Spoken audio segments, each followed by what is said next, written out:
Welcome to yet another 30 minutes of political trends and happenings within and outside Taraba State on Votes and Voices. I am your host, Frida Cletus, and with me today is the governorship candidate of Accord political party in Taraba State, Professor Jerome Nyameh.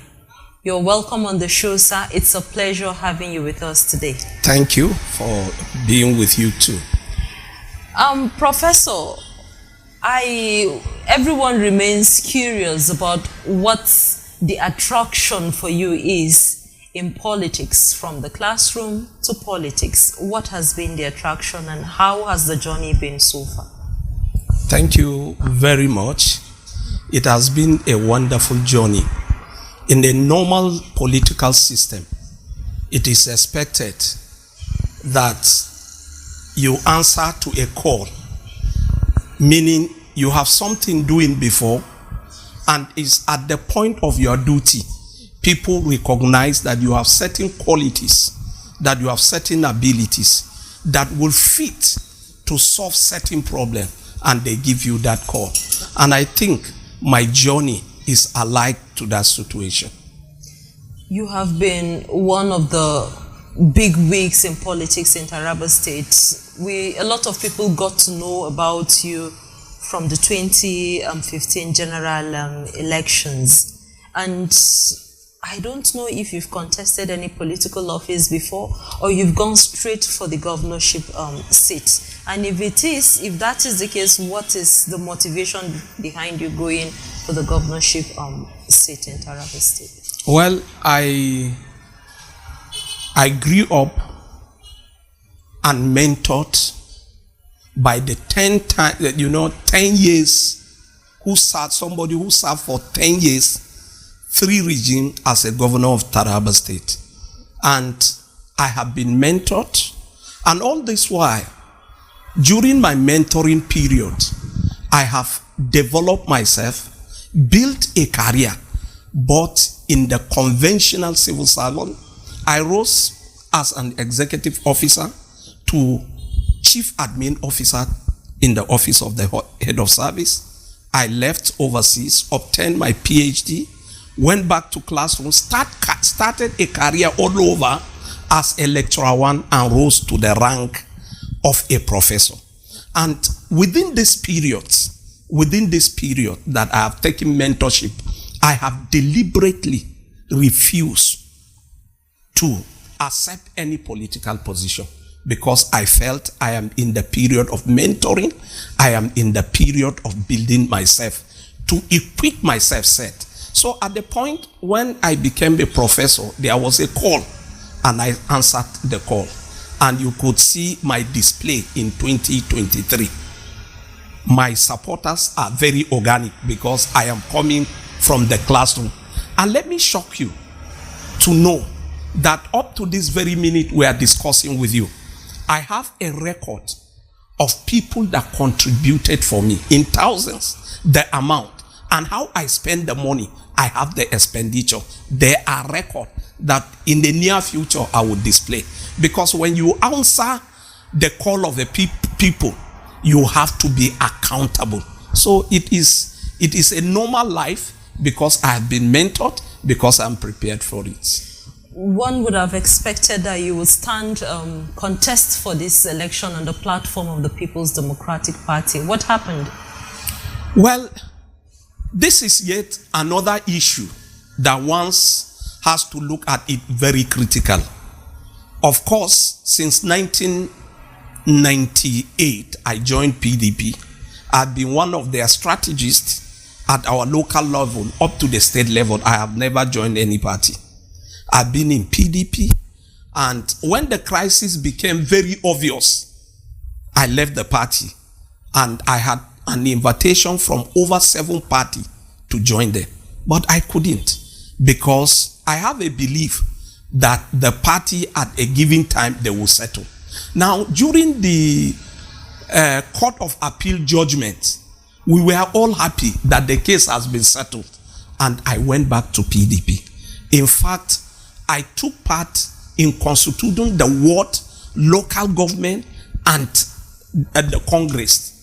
I attended the convention in Abuja, but after the entire situation, I discover the problem becomes very complex. And it is obvious I have to answer the call of a people. It is wise when you are dealing with people, you hear their advice.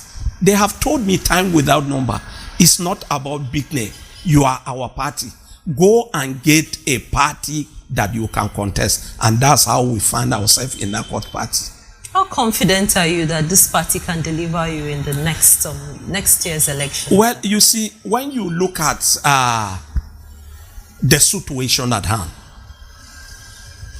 you will understand that the state is in their need of a solution, not accusations. So I am coming with something very unique on board. And I am challenging any opponent, any aspirant. Let's come and face the camera. Let's discuss the solution we have for Taraba. Now, there are issues in Taraba that requires urgent attention. And it's not about the party. It's about the personality and the solution. You may have a big party. When you doesn't have people with solution that will solve the problem, it will not solve the societal problem. And let me bring to your notice, in less than 1 month that we came to the party, we rose the membership of the party from 1,000 to closely to 150,000. It's on record, you can see it. And we have 20 members of House of Assembly across all the 16 local government, 5 numbers of candidates for House of Representative, and 3 for Senate. And I think if you know politics very well, this is the formation of a party that requires to win the election. It means that we have a representative in 168 wards and equally in 3,597 wards. So I am not afraid. I am very hopeful because TARABA'S, I have organic supporters. There is a common slogan that flies all over. And I know as a journalist, you might have had that slogan. He is the best candidate, but he doesn't have money. That is what is going on. But let me tell you, I don't need money. I need people, and they are with me. So I'm confident. Okay, sir. Talking about money, you can't take away money and funding from Nigerian politics. Well, you see, when we started this discussion earlier, you didn't ask me this question. I told you I have a record of thousands of people, you are getting me, that has given me money. I have recorded it and I have the expenditure. In fact, if you want to see it, immediately after this interview, I will show you. So the issue of money is not, but I am talking about money that I will buy the conscience of people as an investment that I want to recoup well in office. I don't need that type of money. That's the type of money. Of course, we needed money to run the campaign, and people are willing to do that. We have been running from buying of the form till now. We have spent millions. The form is not in 10 million. It's to run a primaries up to, conservatively. We are talking about hundreds of millions. These are contributions by people, and it's on record.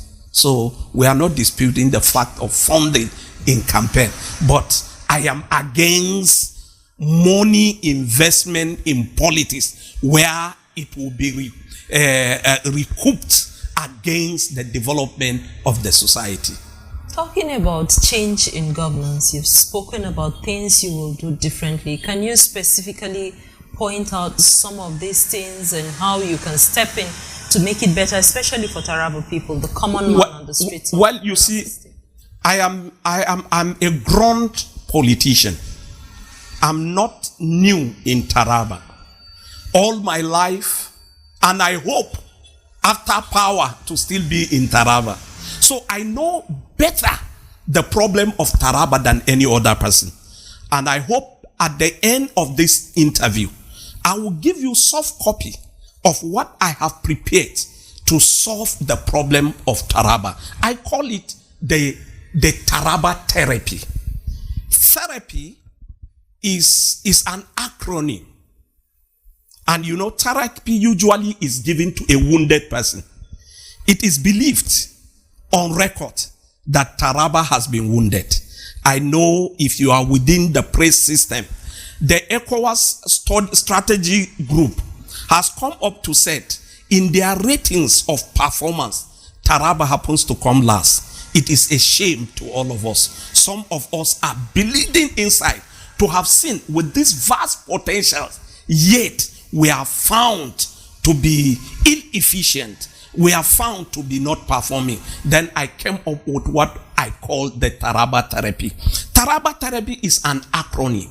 T stands for trade and industry. H stands for healthcare for all. E stands for education for self and society. R stands for recovery and security.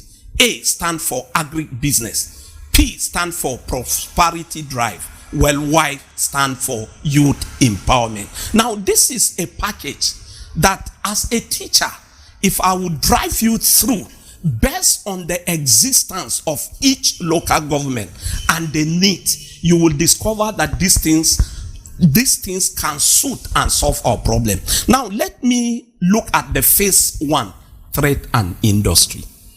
I want to tell you, if you are staying on the road here, you will understand that the majority of the food that feeds the Northeast comes from Taraba State. And yet, there is no singular industry that can add value to this product so that we can have value chain that can create wealth, generate employment. And how can we use this? How can this thing be achieved? We have vast land. We have waterways. All you need to do is first and foremost have a land and clear it and establish an industrial layout. Provide electricity, provide water, provide security. I want to tell you, a lot of small companies, they will come in. Let me give you one example. In the entire Jalingo, if you see a sachet water, I stand to be corrected. There is no company that produces sachet water later. Why? Why? All we are saying, we are not saying government create conducive working environment. We have a water in Lao. It is 34 kilometers to Jalingo. All you need to is place a pile. Water has come to Jalingo. In fact, let me tell you, go and ask most of our bottled water company. They have to complement their source by taking water from tank. You are getting me? To treat it, and we have a water that we can pull. So it's once we have people that have capacity and understand the need of the state, there are a lot of investors that can come in. I will not be surprised if that environment is given. You will complement and add the source of your income by starting a business. All right, Professor.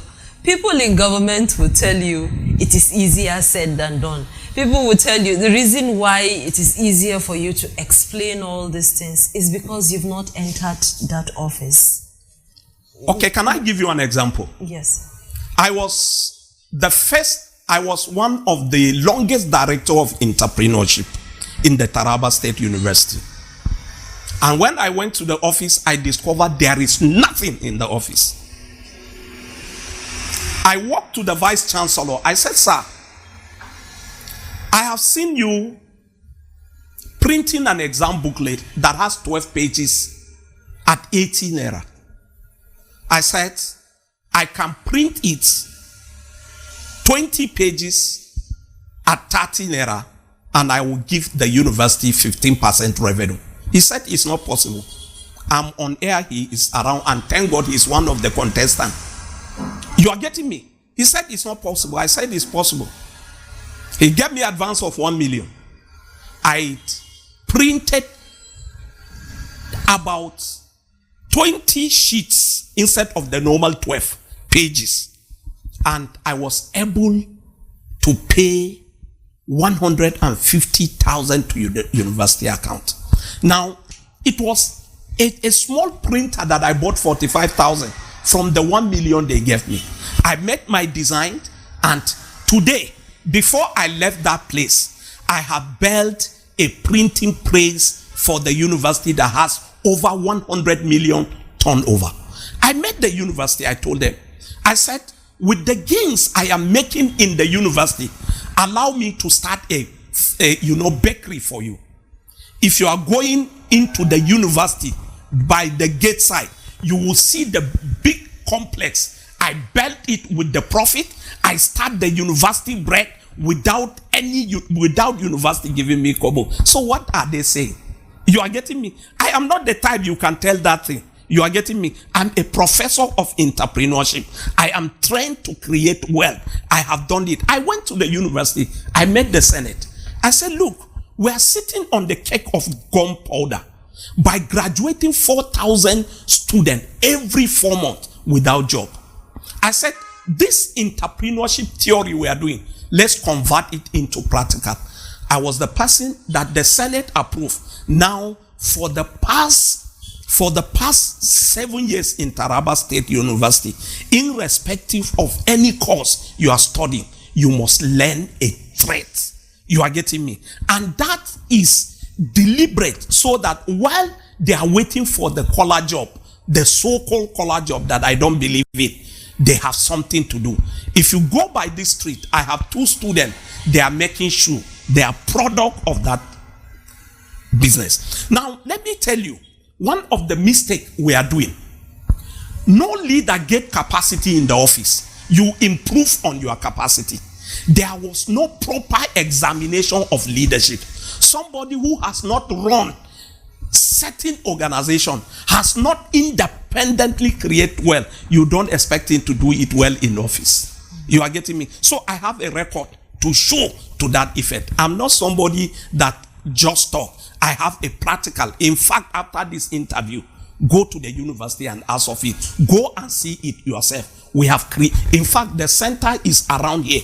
We have a printing press that we give pro-forma invoice to Ted Fund in Abuja before the award contract. We started with the printer, and I started it.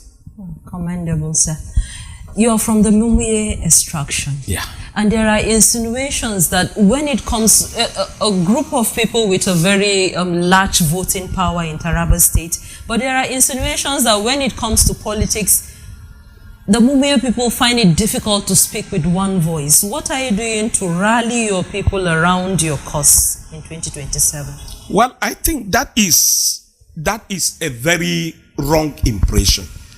As a lecturer, I believe in data, and I like working on data. When I contested 2023, I came second. I came second mostly with Nyameh vote and other tribe votes. And record has shown that all from 1999, Nyameh gives bulk votes. There is no time that their vote has been divided. However, I am expecting people to say, we have been voting and there is no appropriate or commensurate outcome. But to say that we are not utilizing, the last election, after my case in the Supreme Court, we had, because I promised myself as a loyal party person, whatsoever is the outcome, I will support the governor. I supported him. You could see where our result was the first to be brought. And we gave him 90%. So people that can come together and give 90%, you cannot think that is either they are being misled or somebody somewhere has promised them and they believe in them and he has failed them. I want to tell you, the Nyameh people are united and they will demonstrate and people will see it. What would you say are some of the challenges you have faced, let's say from your political journey up to now? Like, what has it been like for you? Well, I I am one person that is optimistic.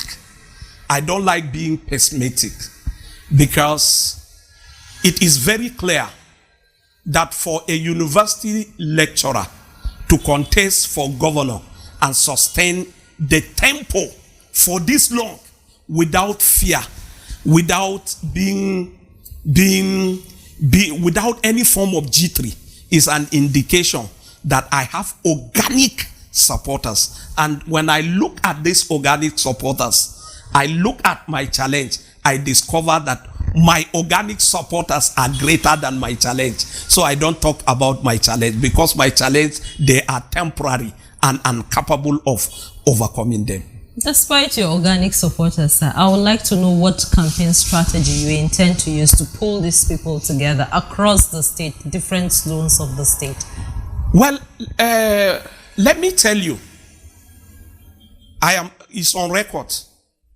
I am one of the politicians that has supporters in all the polling units. We have a movement called the People's Movement. This people movement, we have coordinators in the local government and the secretary. We have coordinators in the ward and the secretary. We have coordinators in the polling unit. I can sit now here and call one and put it on loudspeaker, and you can talk to them. So we are on the ground by the grace of God. Okay, sir. So, talking about the 2027 election now, there have been a lot of back and forth about INEC, the reforms, the electoral reforms. What is your opinion of that? Well, even in America, there is no perfect election.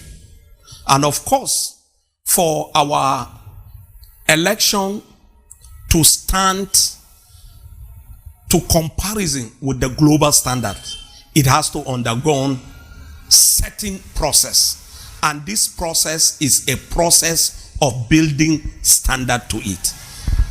It is obvious that when there are changes and it affects people, people get worried about.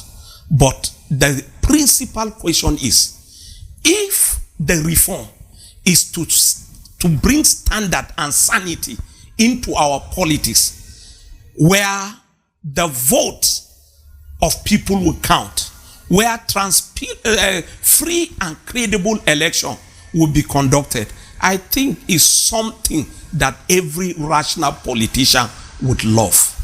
Because when the right people are voted in through the right process, I assure you there will be development.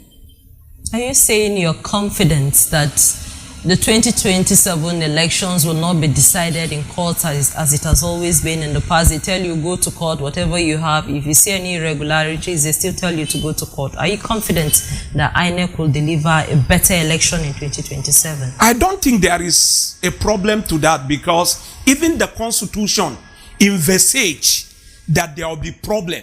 That's why the Constitution gave provision for tribunals after election, because there is no perfection. As it is, I have a belief that when people stand their ground, INEC will do the right thing.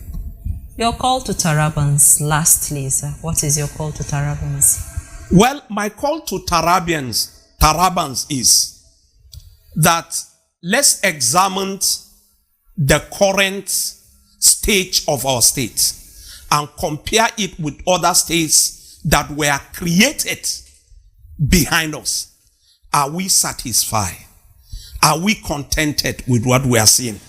If we are not contented, then new Taraba is possible with Taraba therapy, with Professor Jerome Nyameh, and with Accord Party.